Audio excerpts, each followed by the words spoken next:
What I love about Kingdom Hearts 2 is how it handles Disney and Final Fantasy. From beginning to end, KH2 spends so much time endearing me to its interpretations of these iconic characters, transforming them into a recurring cast of lovable friends whose bond with Sora, Donald, and Goofy gives so much weight to the goal of saving the day, with the game also just having so much fun creating cool or heartwarming little moments through these unlikely interactions. And so, it's my hope I'll be able to shine a light on all the awesome stuff KH2 accomplishes through Sora's friends, whose value to its narrative I feel has sadly gone underappreciated by the community, as well as the key that connects together all of these seemingly invisible ties to form one of my favorite adventures.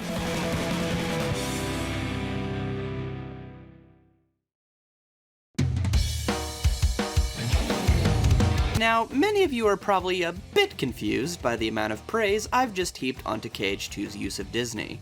Over the years, fan consensus has become quite critical of its handling of the Disney worlds and their characters. The game's structure is set up in a way where all of the plot-relevant moments are saved for the beginning, middle, and end of the story, while the Disney worlds act as standalone episodic adventures in between. Because of this, to a lot of fans, the Disney and Final Fantasy cast feels like filler that wastes their time on pointless side stories, instead of focusing on what they're actually invested in, especially when you are required to visit most of these worlds twice, a downgrade from their more evenly spaced out inclusions in the first game, where after each world, the story would progress in some way, with many of the Disney worlds having plot-relevant characters or moments. But nah, KH2's unique identity is so awesome, and is able to use these characters in a way that I love by doing its own thing. Both games are clearly going for something very different from the other, and account for the Disney worlds and to their story structure accordingly. So, let's look at those differences. What immediately sets Sora's journey in Kingdom Hearts 2 apart from its predecessor is the tone it establishes at the start of the adventure. In KH1, the Heartless are portrayed as a force of nature, one that irreparably destroys Sora's peaceful home and his connections to his best friends Riku and Kairi, even to the end of the story. His first proper encounter with the Heartless is tense, with your only option at first being to run for your life, eventually scrambling around an unknown world while oppressive music accompanies your steps. Sora's call to adventure is a reluctant one, tasked with the overwhelming responsibility of saving as many worlds as there are literal stars in the sky from succumbing to darkness like his own. Yeah, this adventure is gonna be tough and a bit overwhelming, but that experience of Sora, and by extension the player, rising to the occasion and becoming strong enough to fulfill that duty and fight for his friends both old and new, is a rewarding one. By the end of KH1, Sora, Donald, and Goofy are heroes who have become strong enough to overcome the darkness, in stark contrast to where they began. Kingdom Hearts 2, therefore, saves all that dark stuff for the 3-hour prologue with Roxas, jumping from the first game's focus on the existential dread of the end of the world to the existential dread of losing one's autonomy and fading into nothingness. Good stuff. Which is why when the game finally gave me back control of Sora, I was more than ready to just chill out and have fun going on an adventure to destroy some Heartless. And the game knows it, establishing the more lovable than threatening Pete as the face of Sora's first villainous force, who talks a big game about teaming up to conquer all worlds with Maleficent, only for the trio to laugh off the fact that they kind of murdered her. And from this encounter comes Kingdom Hearts 2's introduction to the Heartless, and the new tone set for Sora's journey. Heartless Squad, round up!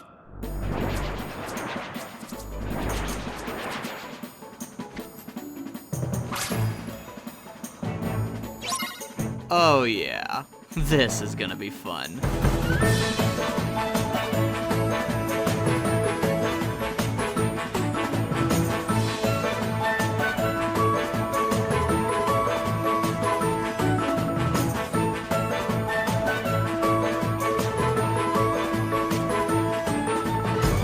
The music does so much to sell the idea that things aren't like they used to be. It sounds whimsical and hopeful. The Heartless no longer feel like this impossible threat to Sora, Donald, and Goofy, who have become their own force to be reckoned with. Even the way the trio discuss the Heartless feels really casual. Donald is more annoyed than worried, Goofy talks like he and the boys are back on the clock, and Sora shows concern for the worlds at large, with he and the trio in general coming off like responsible big brothers, always looking out for everyone. They take the threat of the Heartless seriously, but in a way that almost always feels self-assured that they can handle it, whether that be through cutscenes or the cinematic openings to combat encounters that makes it feel like we're these badass Heartless exterminators. And so, Sora is ready to go. He's a bit bummed to find out the adventure is going to be harder than his last, but more in a, oh foofy kind of way. And when tasked with another mission to protect the worlds, he confidently accepts. A great contrast to the reluctant hero of the first game, and a nice little display of how much he's grown. There's a confidence to how Sora whips out the Keyblade before a fight, how he laughs off previous foes and walks around like he owns the place, always ready to jump into the action. We're not the new kids on the block anymore. The boys are back, baby. You want another adventure? Yeah, tracking down some friends, wiping out some Heartless. The key difference I find here between KH1 and 2 is the lowered sense of urgency or impending danger. We've already discussed how Sora's confidence against the Heartless shows this, but this can even be felt in how Sora views his chances of finding his friends. In contrast to KH1, he's so optimistic. He knows Kairi is safe on Destiny Islands and that the worlds have been restored. The king is immediately confirmed to have escaped the Realm of Darkness, implying to Sora that Riku also escaped. Whether he's right or not is kind of irrelevant and isn't focused on.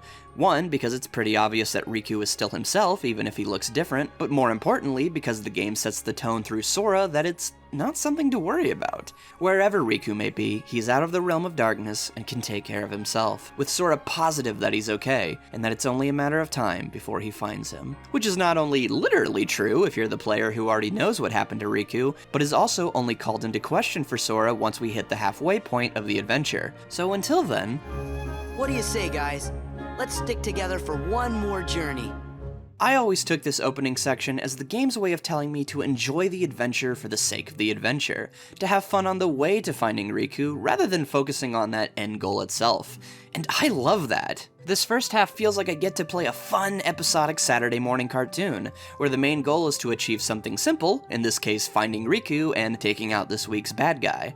And because of this context, I never have to question if what I'm doing is a waste of time, because nothing is being treated as more immediately important or relevant by the narrative, encouraging me to focus on what's in front of me. In KH1, Sora, Riku, and Kairi were separated due to pretty intense circumstances that felt important to follow up on as quickly as possible. Their whereabouts were unknown and frightening to Sora and me, and so it made sense that the game would periodically address their whereabouts or the villain's plans during or in between most Disney worlds, reminding me of that impending danger as well as the big picture. The stakes in that first half of Kingdom Hearts 2, however, personal or external, are so low by comparison, and are treated as such by Sora and the narrative. The goal now is to keep the Heartless in check rather than needing to overcome them. Even the newly revived Maleficent sees our heroes readily take on the challenge, and when the new threat of Organization 13 is revealed, Sora, Donald, and Goofy's first instinct is to just fight them all right then and there, with no hesitation or fear. Not out of arrogance, but simply to get the job done. And what I love is how Kingdom Hearts 2 contextualizes that tone as being the result of Sora's growth into a confident hero, combined with a narrative that so naturally allows him to thrive in and focus on these one-off adventures. The only instance where this tone changes in this first half is when we catch up with Kairi before the last two worlds. Normally, this would probably kill the vibe, but even here, the cliffhanger is one that shows Kairi safe and sound with the friendly faces of Twilight Town and Pluto. So I still don't really feel that sense of urgency to follow up as soon as possible, and can instead watch a couple more episodes. And even if I did feel a sense of urgency, these last two worlds are completely optional, so the pacing of this moment is entirely up to me. I'm not saying the game couldn't have had fun adventures along with plot progression, but I am saying that the way it did choose to tell its story feels natural to the tone and stakes it establishes. Sure, Sora wants to find Riku, but as he says, other worlds are calling. So what do you say, guys? Let's stick together for one more journey. But okay, so Kingdom Hearts 2 sets me up to just chill out and go on fun adventures, but how is it going to keep that premise engaging for so many worlds? Donald! Who opened the door? Oh, I'm so happy you're here. Donald. Sora. Goofy. Hiya. Put me down. Put me down. Oh. Yeah.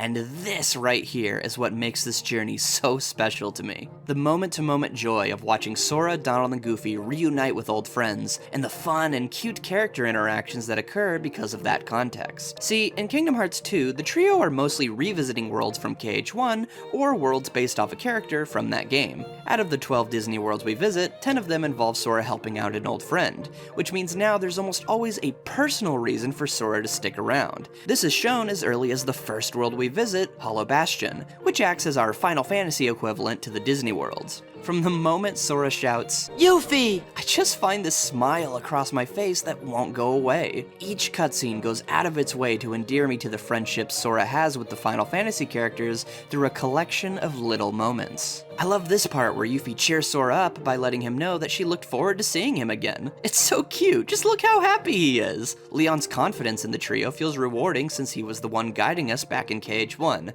and the fact that Donald Duck of all characters actually makes him smile, it's just, it's so nice. There's even an inside joke moment where Sora imitates Leon's stiff mannerisms, and Donald, Goofy, and Yuffie find it funny. It just feels pleasant to see the gang so happy that our boys are doing well. Everyone feels like they're actually friends. There's history here that makes it far easier for me to connect to and care about these characters and their plight. To see the old gang try to restore their home and make it something better feels right. And so when nobodies attempt to break down the town's defenses, of course I'm gonna stand my ground and, oh my gosh, I actually get to fight with Leon? Look at his big stupid sword! This is so cool! And best of all, the team gives Sora, Donald, and Goofy these cute little membership cards that shows that even they are considered a member of this weird family consisting of Final Fantasy characters living in Merlin the Wizard's apartment, all desperately trying to preserve the peace of their home, a Hollow Bastion Restoration Committee honorary member. And this is what makes it so easy for the game to begin each world with Sora's goal being to find Riku, only to then naturally transition into wanting to help the friends he can reach for now. For example, the Land of Dragons is a brand new world in KH2, yet from the moment Sora and Co enter, they immediately have a personal reason to stick around. Because Mushu is here, and he was a summon back in KH1, the most important detail being, he remembers us. He recalls kicking bad guy butt together, he exaggerates his feats and even blackmails the trio by saying they owe Mulan for borrowing her prized family guardian. He also teases them by calling them kitties, and knows Sora and Donald well enough to joke about how they'd fall for Mulan's disguise no matter what. In just one scene, I immediately wanted to help Mushu and Mulan, just because of the idea of, I guess we do owe him. It gives my stay such a charming premise because I buy that Sora and Mushu are friends, acting as a consistent motivation reinforced throughout the world, and cementing its story as having been worth the detour. And that's how I feel about every world. From the moment Sora makes contact with an old friend, I immediately stop caring as to whether Riku might be here or not. The Mushu example is honestly one of the weakest ones in the game, yet it does so much for my investment due to how sincere it is. That warmth I felt between everybody back in Hollow Bastion was just so infectious, and that same feeling continues into every revisited world, with each returning pal putting their own unique spin on their dynamic with Sora. With the Beast, Sora acts as the responsible one who can stand up to his outbursts or self-doubt, and will either hold him accountable or encourage him when the time is right. There's this great little moment where the Beast is making excuses for why he can't see Belle, and Sora just cuts him off and says, No excuses. Come on, we'll go with you. And, without a word of argument, the Beast joins the party. This contrasts perfectly with Sora's dynamic with Simba, who actually lashes out at Sora and practically refuses to listen or accept his advice at every turn, despite also being an old friend. Not only is it really telling that the Beast listened at all, but by the second visit, Beast shows just how protective he can be when he asks both Belle and Sora to leave the castle, because he doesn't trust himself to be around others anymore. But even still, Sora's words reach him, reinvigorating his will to fight. What is on the surface a generic power of friendship speech, for me actually has weight and heart to it because of that pre-established connection.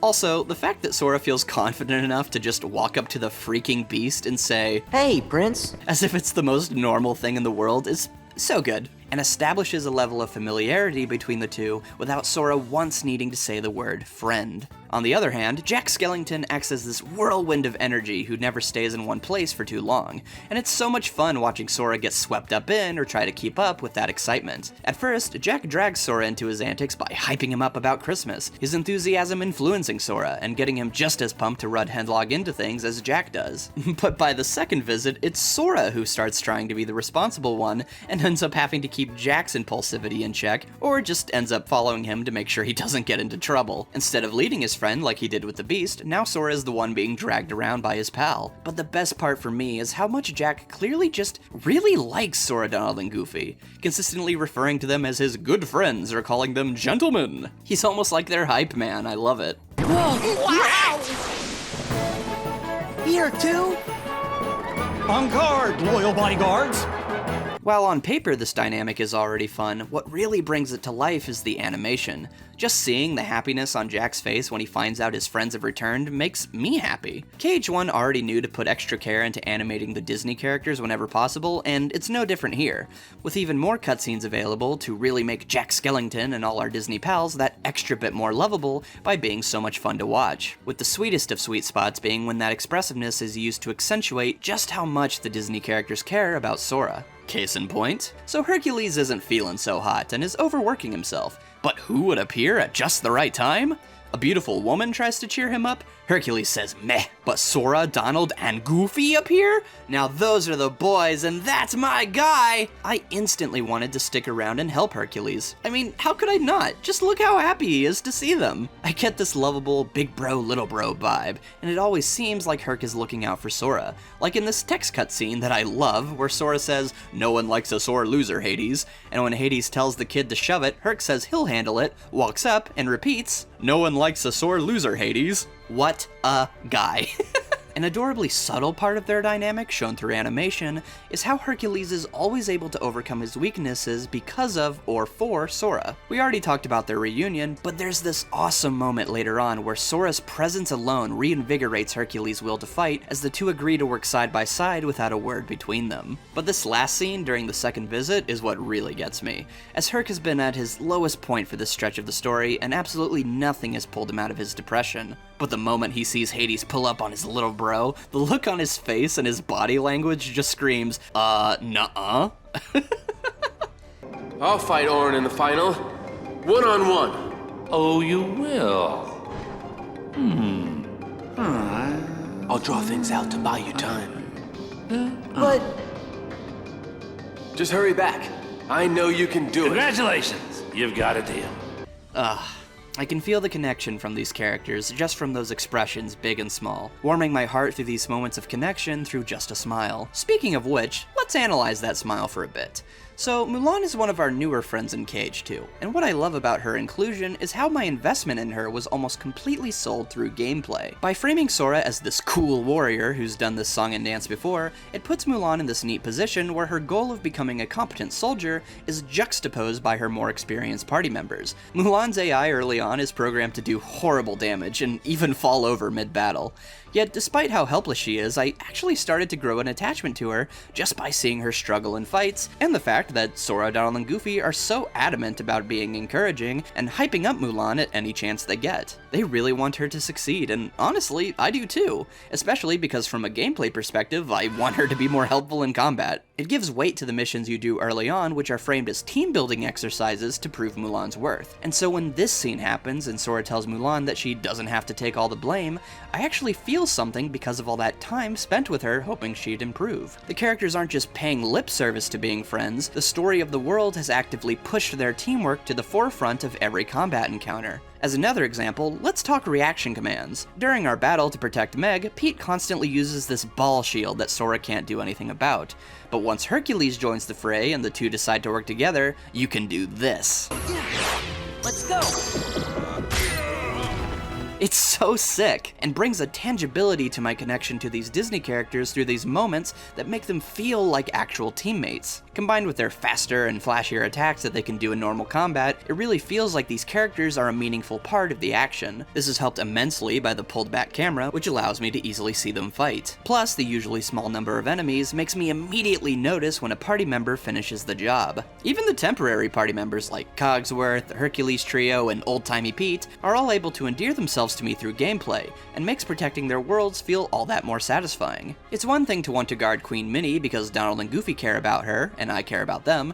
It's another to want to guard Minnie because she's a champ who helps me protect the castle herself. And speaking of defending, to bring us back around to where we left Mulan, the group now needs to head down the mountain to fight Shan Yu to protect China. Now, imagine you're little old me back in 2007, and you've been getting your butt handed to you this entire world by these stupid Centaur Heartless. So when one appears right in front of me, I panic and, hey, what's this button do? Let's do this together. I'll handle this!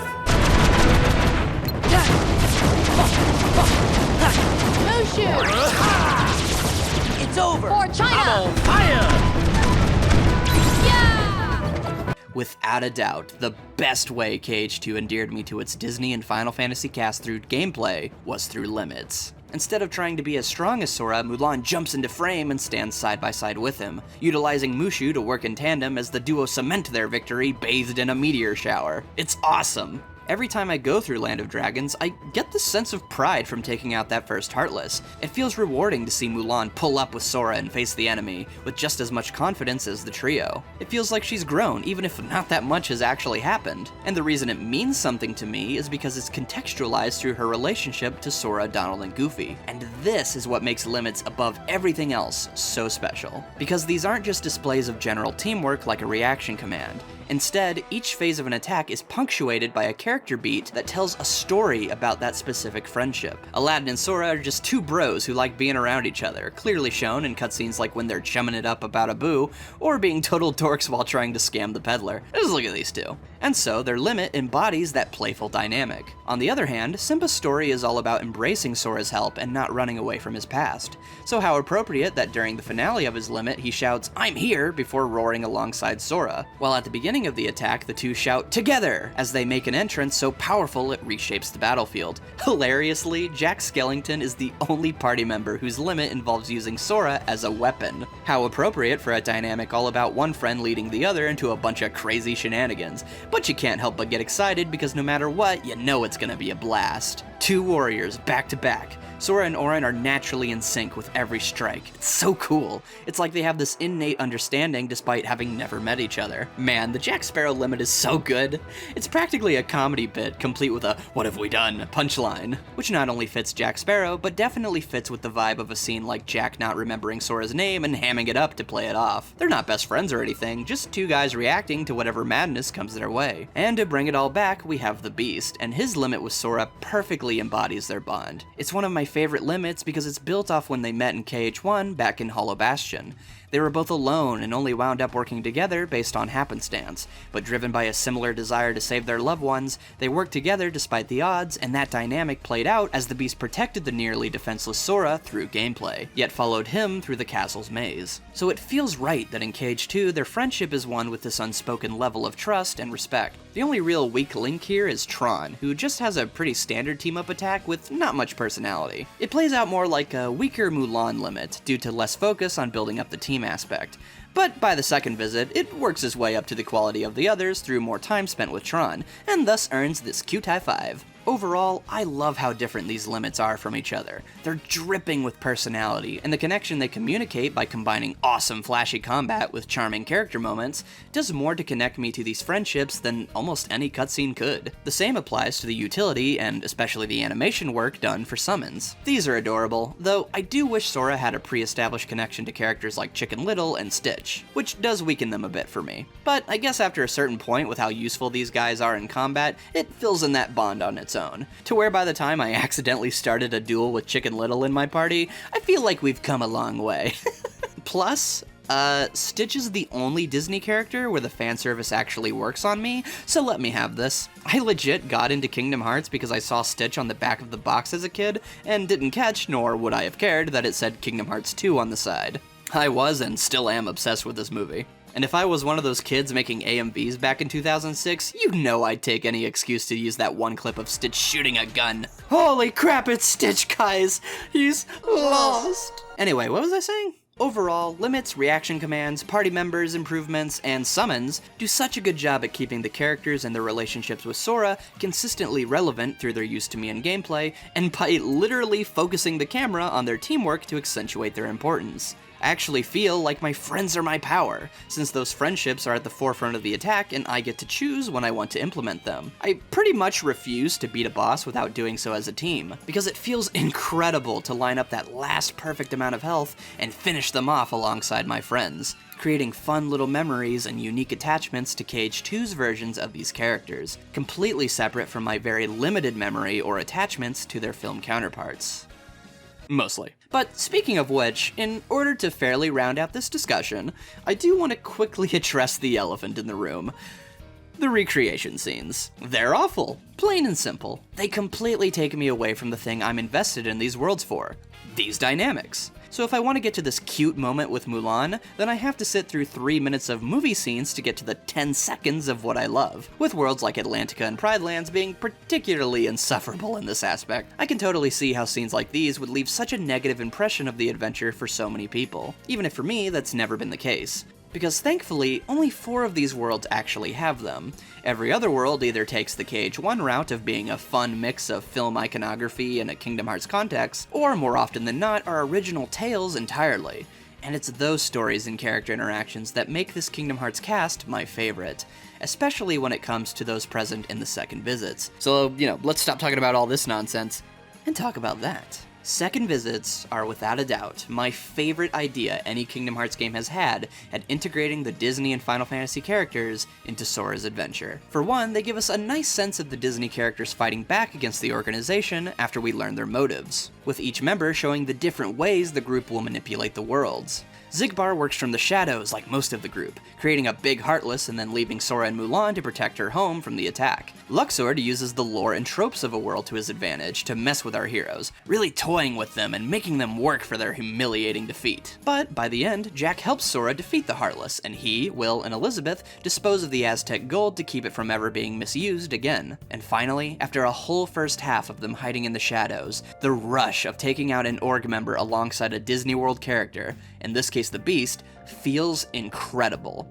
It's like a triumphant first step to really beating these guys, and it feels awesome to do so alongside a friend from the worlds the organization seeks to profit off. However, that's not what I really love about these second visits. No. What makes this batch of Disney Worlds so special to me, my favorite in the entire series, is that, oh my gosh, I get to hang out with all my friends again?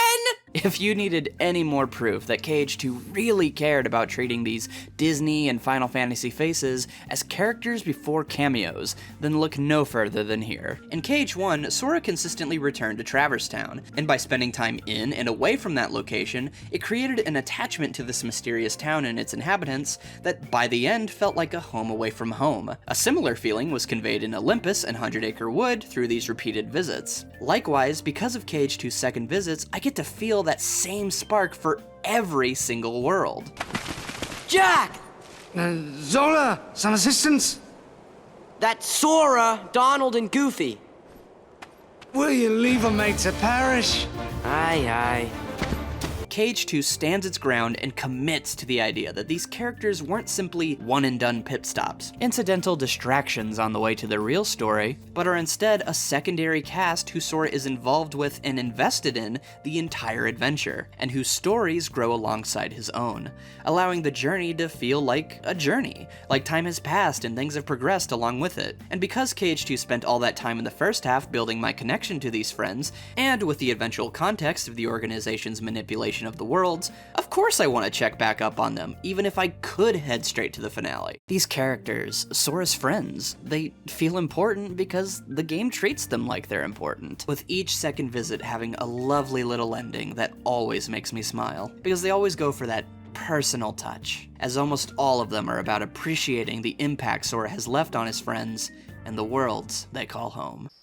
You're leaving? Yes, I really have to go. Well, I won't be sad, because you'll always be right here forever and ever, right, Sora?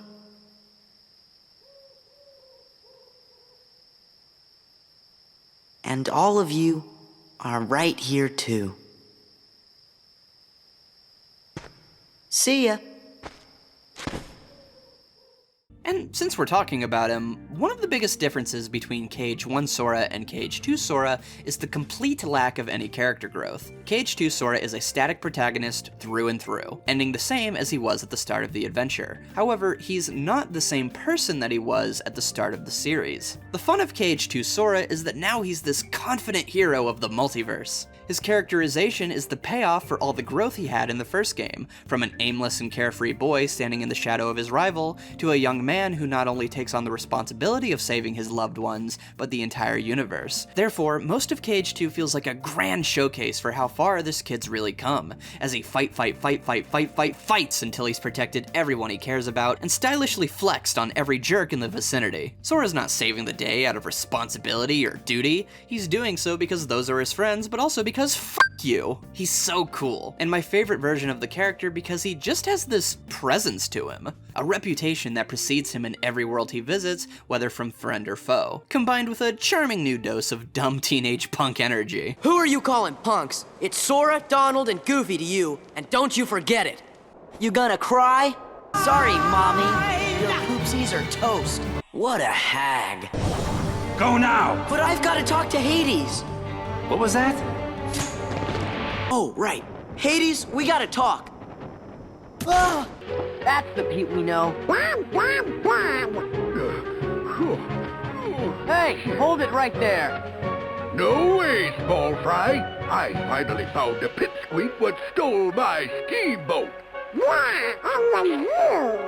Right, me. No, it wasn't me. I'm just somebody who looks like me. Oh, which is it?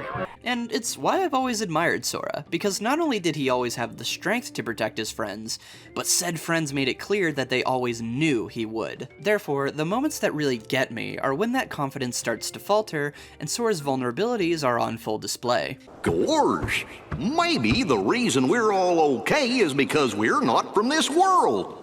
You must be different yours. Yeah. We're always just passing through. Wonder when we'll see home again. Sora. Just kidding you. Lucky we didn't get cursed, huh?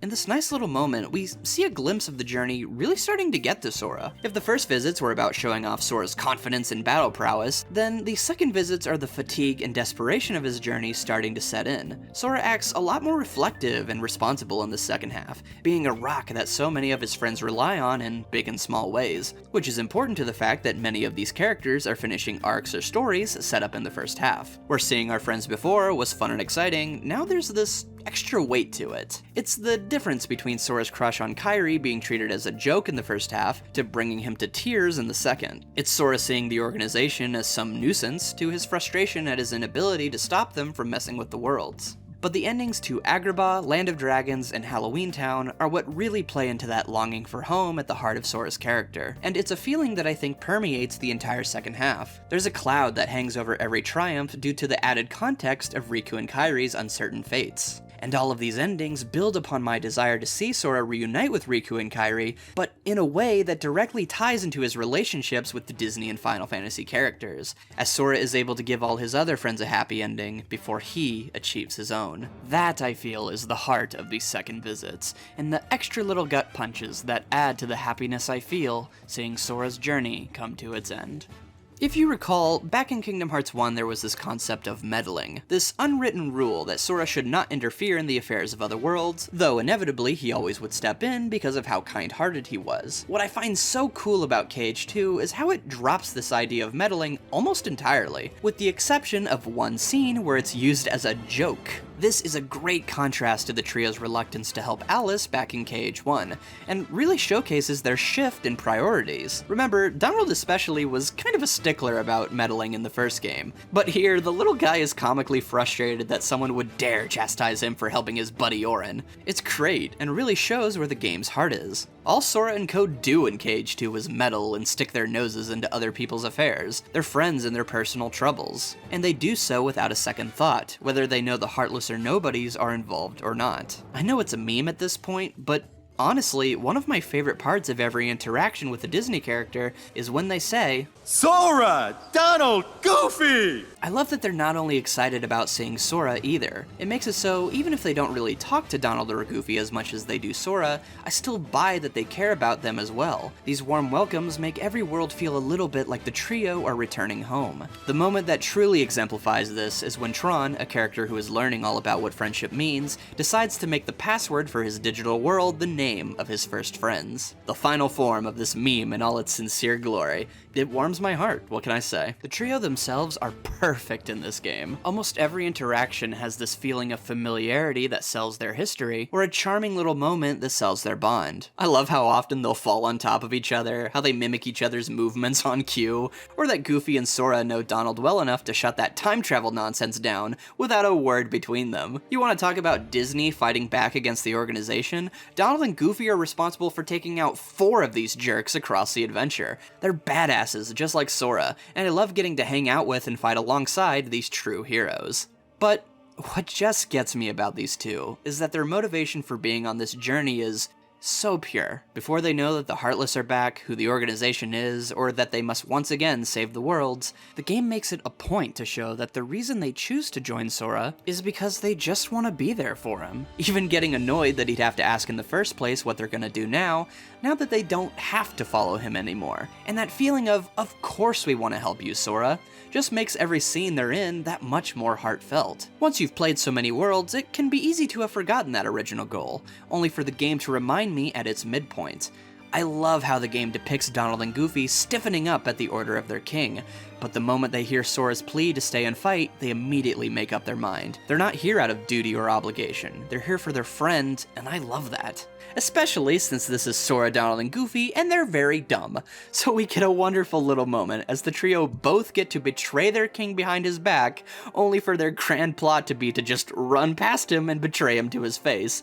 I love them. And it's that simple sincerity that makes the Goofy death scene so good, regardless of how short-lived or obvious the consequences are. Because I just like seeing how much Sora and Donald care about him. It just gets me, man. Especially whenever since I was a kid, I've always defeated Demyx by teaming up with Goofy. And the line read by Haley Joel Osment freaking sells it. This is not happening.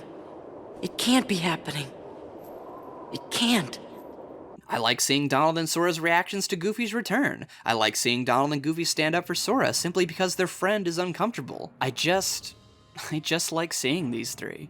Especially when I know that all these little moments are coming from a friendship as loving and joyful as this. Donald! Goofy!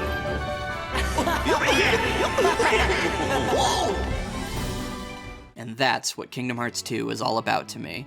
These little moments of kindness and sincere friendship that make spending time with these characters feel worth it. It's the gang trying to count the amount of words Phil is gonna say and laughing about it. It's Simba tackling Sora to the ground and nuzzling him, a dance with Ariel, or a playful poke from Jack. While this really expressive animation doesn't show up all the time, or even most of the time really, it nearly always kicks in at the right time, as a way to punctuate an emotion it's trying to sell. And that charm blows past any of the shortcomings KH2's cutscenes often have, like weird pacing, a lack of music, or the occasional forced line read. Why is there so much reverb in here? There's no music! What is this? Tell us more about your movie. It sounds real cool. We didn't know we were stealing a character from your movie. Honestly, I don't even notice at this point, because I'm always so captivated by how much life, and most of all sincerity, these little moments have. To where even the most egregiously stilted moments go from cringe to... He and Sora are kind of alike, don't you think? Are not?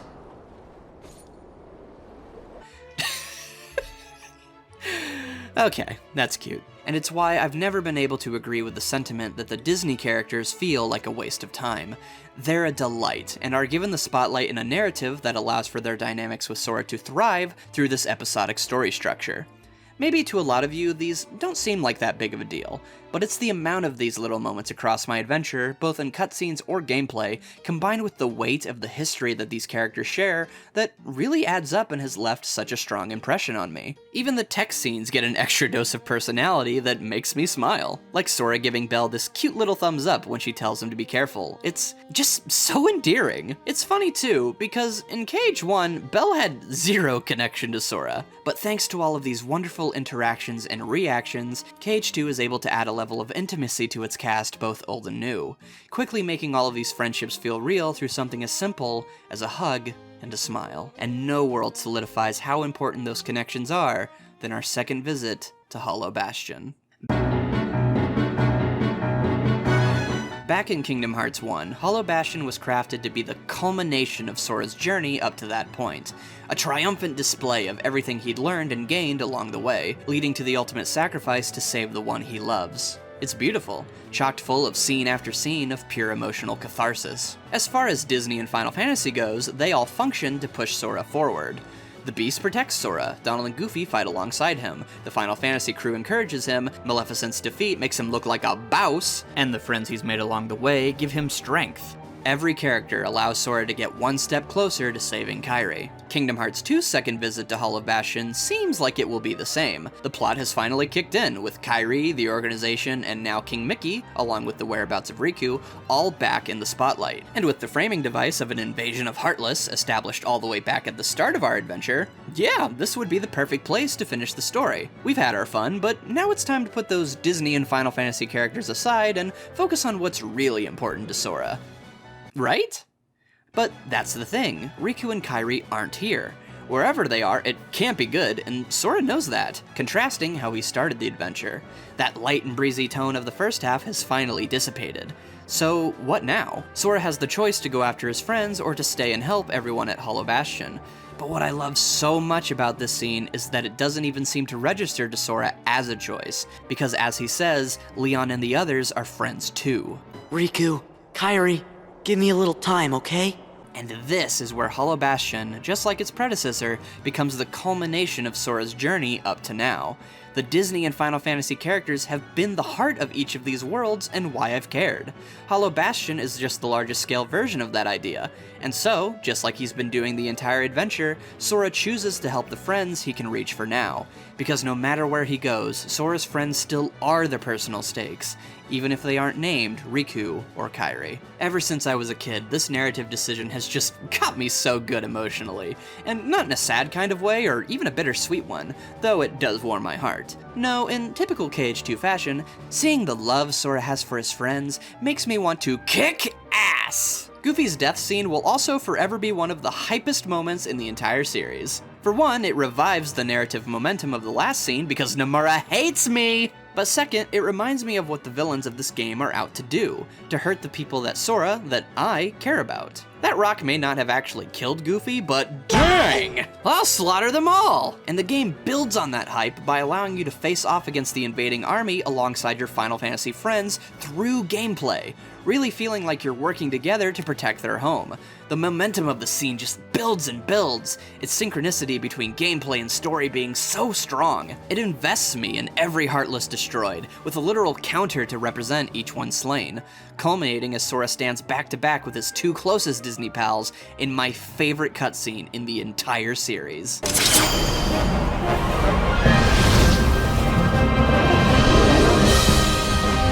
Move it! You got your feeling onto the way! Right!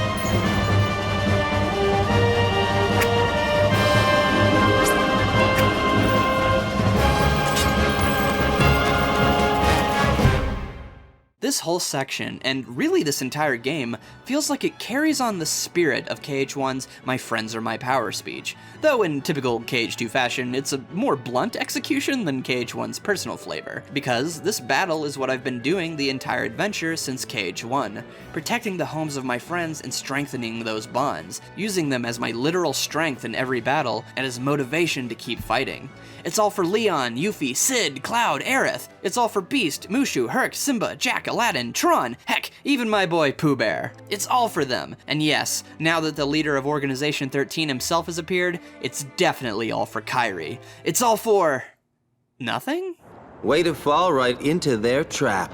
One of the reasons the prologue with Roxas matters so much to so many people is that you as the player didn't just watch his final days, you got to play them. You did those odd jobs to get enough money to go to the beach with your friends. You duked it out with Hayner and explored the oddities of Twilight Town to finish the summer homework. And you had to make the long trek back to the mansion feeling just as confused, nervous, and eventually mortified as Roxas, as it's revealed that things were far worse than either of you could have imagined. Likewise, the first half of Sora's journey is all about building up to a similar shocking reveal. However, the twist greeting us at the end of our long battle for Hollow Bastion feels far more insidious. At least with Roxas, you knew something was off from the beginning. The second twist, however, plays the long game. Or rather, I do. Because as it turns out, while KH2 has allowed me to go on so many fun adventures, getting to play out this over-the-top power fantasy built around fighting for and alongside my friends, it's also all been a charade. And suddenly, KH2 takes that episodic framing device I've loved so much and turns all those experiences against me as I realize all that fun I'd been having, my friends I'd been helping, that I was just helping, all the 1,000 Heartless that Sora and I heroically faced to protect them, and so many other worlds, all of that was being used by Organization 13 to create their very own Kingdom Hearts. All at once, this twist adds so much extra weight to the larger scope of the story. The goal of protecting the worlds or saving the day now has a face. So many faces of friends I've just spent an entire adventure enjoying and an entire video gushing about. And the reveal's effects on the narrative ripples even further by retroactively making every Disney world you visited not only feel important, but literally important to the villain's goals of achieving Kingdom Hearts. It's like a grander scale version of the 7 Princesses of Heart from KH1 leading to Kingdom Hearts. But here, due to the parameters of Organization 13's goals, all worlds become integral to their plans because they've interacted with Sora, which places extra importance on the people who inhabit said worlds. It's an amazing payoff because it feels so visceral due to the subtle buildup of worlds upon worlds and the hours upon hours I've spent with these characters. I love the slow, creeping realization that permeates the entire scene as you piece together the full ramifications of the reveal. It nails that feeling of retrospective horror every time I experience it, with the haunting theme of Organization 13 creating this perfect sense of hopelessness. It makes the moment where it all cuts to black and Sora says, maybe everything we've done, maybe it was all for nothing. Such an incredible gut punch. Because it without fail causes me to reflect on all the Disney and Final Fantasy characters who I've spent time with, and after all is said and done, makes me just sit with it. You don't know how much you've helped the organization, but you know it must have been quite a lot due to the length of your journey, and that ambiguity only makes this moment feel that much more overwhelming. Topped off by the usually stoic Saïx for the first time showing any emotion, a genuine smile as he watches the hearts released by Sora fade into darkness. It gives me chills every time, and really makes the organization's general lack of involvement in the first part of my adventure go from feeling subtle to sneaky, and from feeling mysterious to almost omnipresent. But that's the interesting thing, right? Throughout the entire adventure, these guys only ever get involved in a meaningful way in 5 worlds of the 12. One of those is a minor annoyance at best, and 2 of them are relegated to second visits, meaning only Beast Castle sees the org as a consistent threat across the adventure. Organization 13 are my favorite villains in the entire series, and yet, how much damage have they actually done to justify applying this sentiment to all the worlds, or for this moment to leave such an impression? Yeah, we've been used, and the attack on Hollow Bastion is a big deal, but what makes these guys any worse than someone like Maleficent or Pete, who are actually the ones causing most of the problems for our friends in this first half? In the moment, and for the characters, the prospect of the organization creating their own Kingdom Hearts sounds scary. But by the end of the game, we find out that, as far as we can tell, and as far as Kingdom Hearts 2 specifically is concerned without bringing in other games that come after, they really were just working to get their own hearts, along with some last-minute vague idea of Zemus planning to make a new world or something. So with hindsight, how does this moment still work? Well, as simple as it is, what makes me love them so much as villains is that they're just such assholes about it. Organization 13 is a literal evil organization, often filled with faceless men in boardroom meetings, discussing how they can take advantage of a teenager and his love for Disney, Final Fantasy, and parkour for personal profit. Remember that dumb teenage punk energy I mentioned Sora having? Well, that vibe is all over the game, and Sora's often pissed off expressions, and especially his actions in gameplay. Sora's fighting style is aggressive? And the game lets you pull off all this crazy anime nonsense and makes you feel so cool while doing it. It's like I'm Sora, this defiant and confident teenager with a moveset that allows me to get stronger and even cooler the better I am at the game. Only then for some smug anime man to show up and go, "Lol, thanks for that, idiot," and then he just leaves, treating all that skill and style I've developed as cute. As a player, that condescension feels really insulting and just makes me want to beat these guys even more. But what really makes them hateable is once you realize that all Organization 13 really has to do is sit back and do nothing as they watch the battle between light and darkness play itself out, then profit off the chaos. Only for when they do get involved for it to be the largest scale attack yet. They will get those hearts one way or another, and are more than willing to ravage any world if they have to. And it's the idea of the Disney, Final Fantasy, and original characters' lives all being treated as tools or just another number that makes the organization such fun villains to hate. It's the idea that they totally would and will get involved if Sora does nothing, but hey, thanks for doing all that work without us even having to ask. And besides all that, considering how much I love these worlds and characters, even just attacking one of Sora's friends is enough reason for me to put these dudes in the dirt. They're not portrayed as world-conquering demigods like Ansem, they're transcended assholes who poke, prod, and passively profit off the worlds for their selfish gain, with an aesthetic and presence that makes them feel otherworldly. Both look down on Sora, but just through their body language alone, I can feel the difference between Ansem's confidence and conviction versus Xemnas' apathy and condescension, where one beckons me to a bombastic final clash of ideals, the other fuels my drive to put a slow-talking, patronizing, pseudo-intellectual, manipulative piece of crap back in his place. The twist at Hollow Bastion is so cool because it's that connection to my friends that I've built up over the adventure that is revealed to have been taken advantage of by the villains. The fact that Kairi has been captured by the organization isn't the story finally beginning, it's just an escalation of what this twist makes you realize was happening the entire time. But to be clear, I'm not trying to act like I've discovered the true story of Kingdom Hearts 2, and that you all just missed it for years. Ultimately, it's not Aladdin who Sora is crying over, and it's not Mulan who Sora is on his knees begging to save.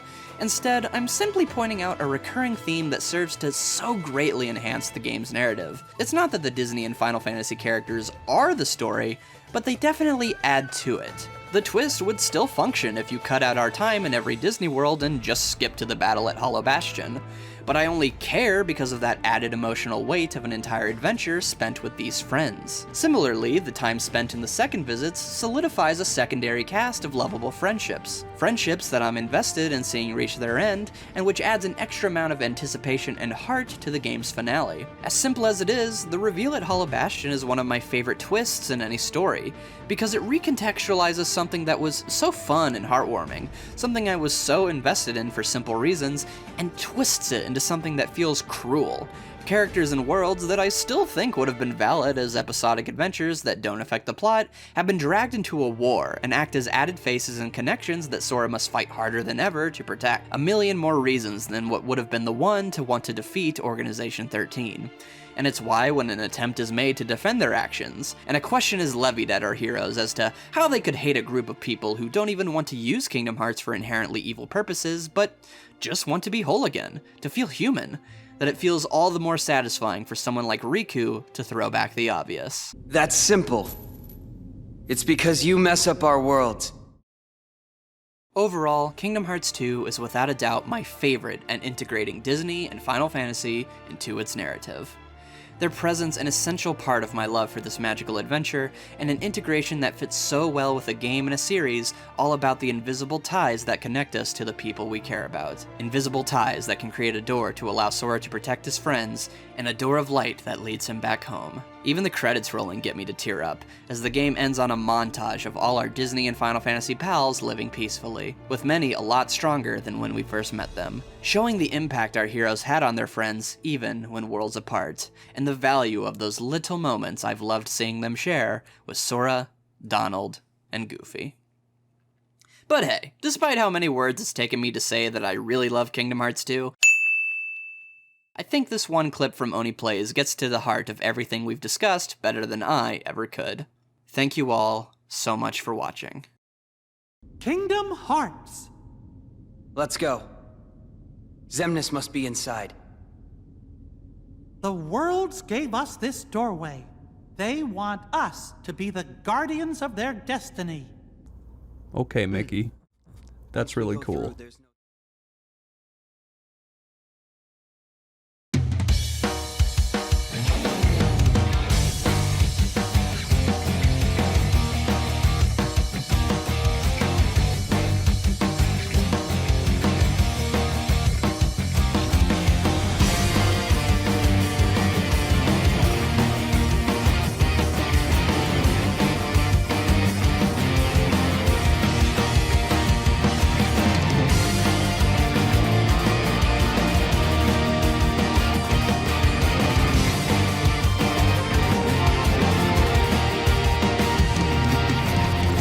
Although my heart may be weak, it's not alone.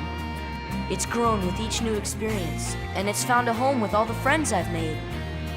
I've become part of their heart just as they've become a part of mine. And if they think of me now and then, if they don't forget me, then our hearts will be one.